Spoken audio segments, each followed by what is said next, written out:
لدينا نموذج، وهذا النموذج له برمجة البحث عن البيانات. لنفترض أنه لدينا هذا النموذج، والآن نحن سوف نتعرف على التفاصيل. هذا جدول مرقم من 1 إلى 7 وله بيانات الاسم، العمر، الطول.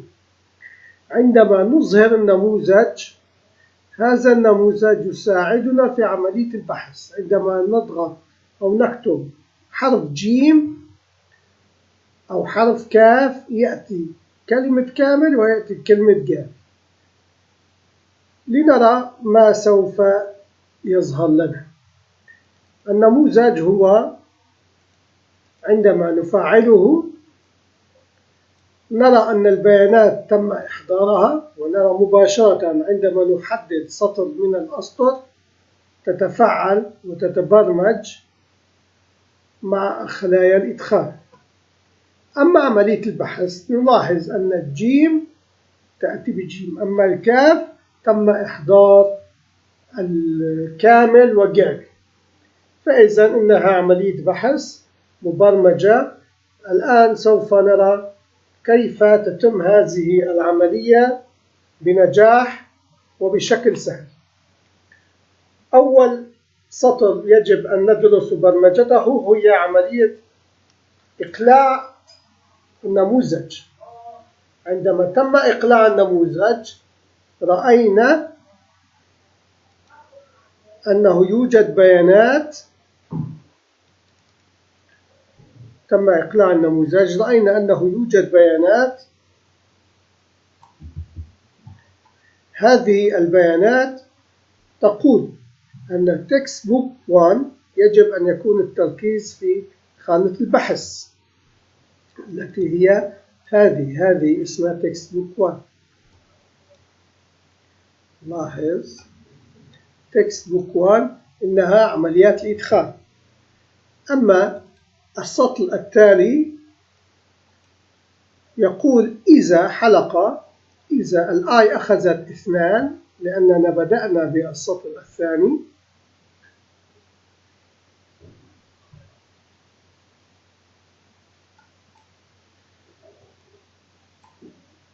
فإذا إذا الآي أخذت 2 سوف نذهب إلى عدد الأسطر الموجودة في هذا الجدول. نقول شيت 1 الورقة التي نفعلها، الخلايا كلها، الأسطر كلها عددها في العمود الثاني إلى الأعلى. فإذا نحن نطلب عدد هذه البيانات. احتمال التسلسل أكبر لكن نطلب العدد هنا.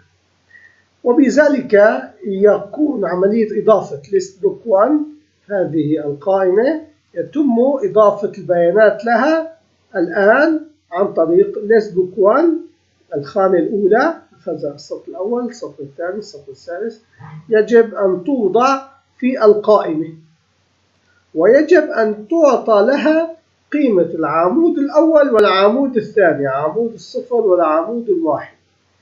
عمود الصفر وعمود الواحد. عمود الصفر لنأخذ الأرقام، لأننا عن طريق عملية التحديد عندما نحدد هذا التحديد هذا التحديد إنه لا يعرف سمير بل يعرف رقم 5. عن طريق رقم 5 يدرج لنا البيانات التي تم تحديدها. لذلك عند إقلاع البرنامج يجب أن يكون الأسماء موجودة والأرقام. يمكن أن نخفي الأرقام لكي المستخدم لا يرى هذه الأرقام عندما نغير في خصائص البرمجة لكي تصبح 1. نلاحظ الآن إذا أعطينا الخانة الخاصية رقم 1 لاحظ أنه فقط ظهر الأرقام لكنها برمجيا موجودة، لأن الفيجوال بيزك يعرف أن هذه الأرقام ما هي محتواتها. لنعود ونكمل عملية الإقلاع. انتهينا من عملية الإقلاع، وفي هذه الحالة يدرج جميع الأسماء في القائمة. أما عملية البحث ماذا نكتب هنا؟ يعرض لنا البحث. لنلاحظ كيف يكون الموضوع.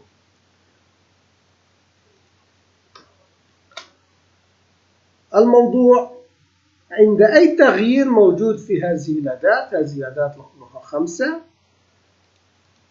فإذا عند أي تغيير في هذه الأداة نعمل على أولا مسح القائمة. سوف نمسح قائمة البيانات. هذه القائمة تمسح من البيانات القديمة، وتبدأ الحلقة التي تقول من الحلقات الرائعة والتي تختصر عدة أمور.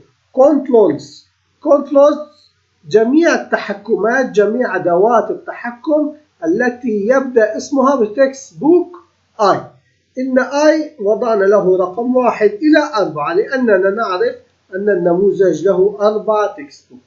هذا هو من 1 2 3 4. فإذا لكي لا يدخل 5 في التسلسل تم وضع هذا التحسس هنا، فإنه يبدأ من 1 إلى 4 ويقول هذا التحكم تكست بوك الأول الخلية النصية التي تحتويه يجب أن تكون 0 فراغ،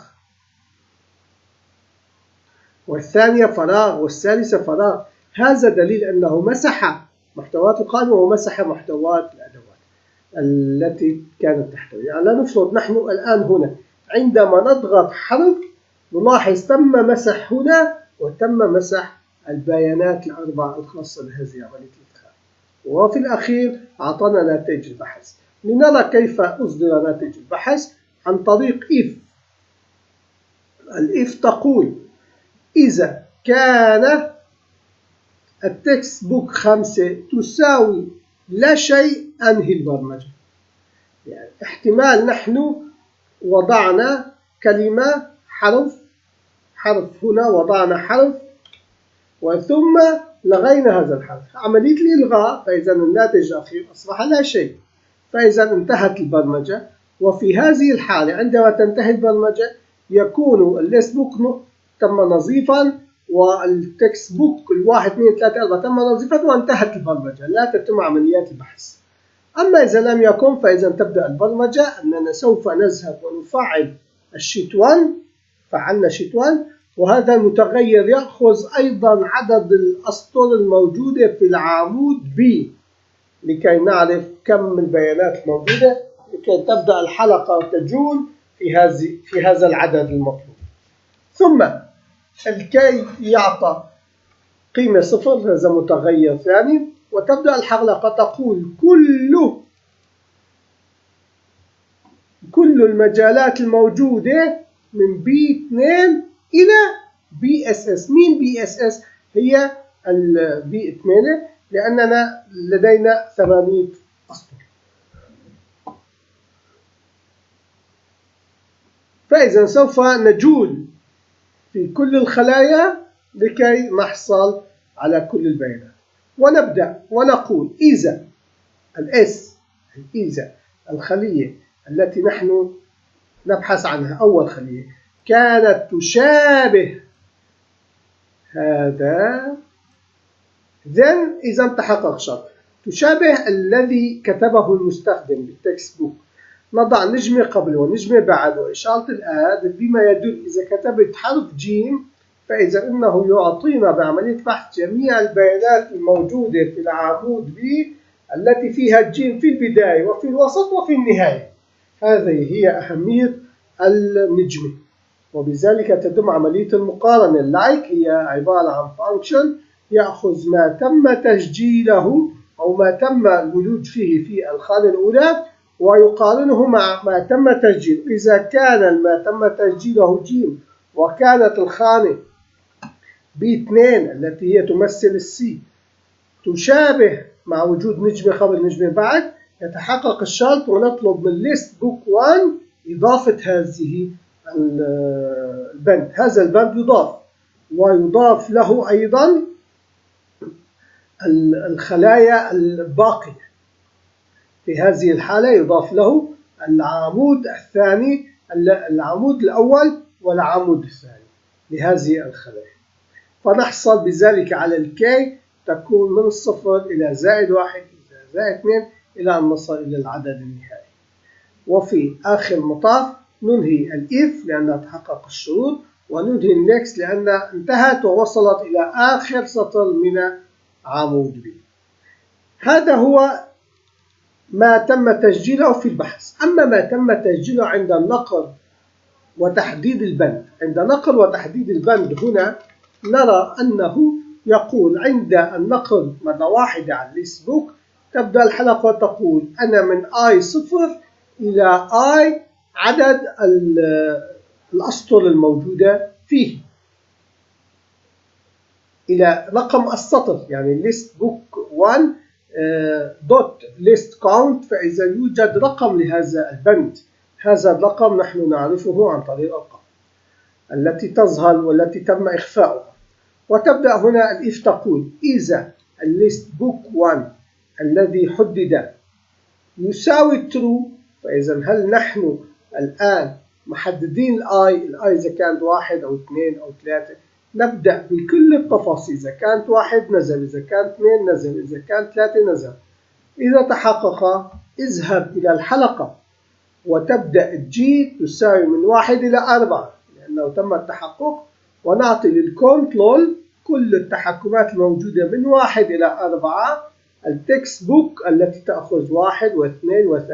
تكست، خاصية التكست يعني إضافة النص لها تساوي نفس الخلية التي نحن نقف عليها من ليست بوك الآي، والخلية الأولى الجيم. الجيم تأخذ العمود الأول، عمود ثاني، عمود ثالث، لكي نستكمل جميع الأعمدة الموجودة في هذا البرنامج. فإذا الخلية الأولى تأخذ العمود الأول، عمود الثاني، عمود الثالث.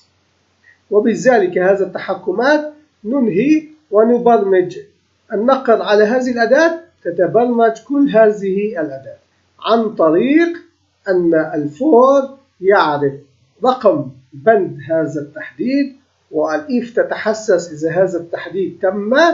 إذا تم فإذا الجي تأخذ من 1 إلى 4 وتقول التحكم الأول يعطي البند الأول، ثم البند الثاني، ثم البند الثالث، لكي تأخذ جميع خلايا الإدخال هذه البنود تتبعا الرقم والاسم والعمر.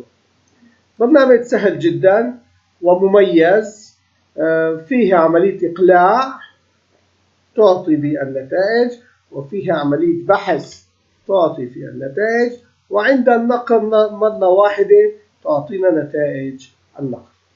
شكرا لمتابعتكم، نلتقي غدا إن شاء الله في درس جديد ومفيد لكم، بأمان الله.